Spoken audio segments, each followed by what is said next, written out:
Yo, what's up? Na ako karoy gihimo, na ako gitrain kay si Toby, kani ako ang Toby. Una na ko siya gitrain sa mga Belgian, gisabay na ko sila, medyo okay na. Okay na sila. Karon isabay na po na ako si Toby sa mga pusa diri sa sulod sa balay. Kay every time man gud nga na si Toby diri sa sulod sa balay, sa sala, ang mga pusa ipabutan ako sa kwarto.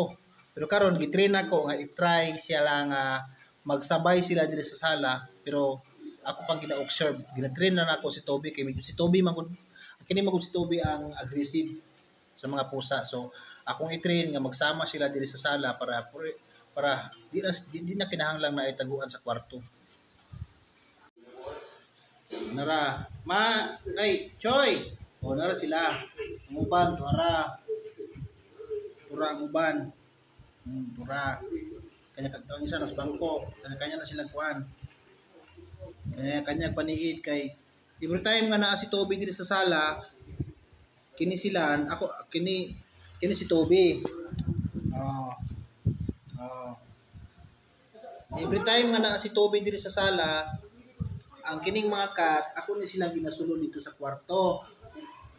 Sa kwarto ni sila magpuyo. Unya, pag naa si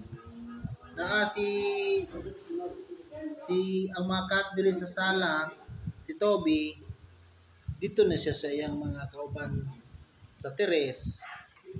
Ana lang, pero karon ako ang i-try nga mag-uban sila kung sa ang reaction aron masanay nga mag-amigo sila para sabay na sila diri sa sala para wala taguan sa kwarto.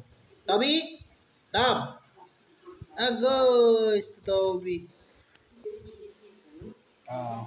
Gina-train ako sila nga mag-amigo.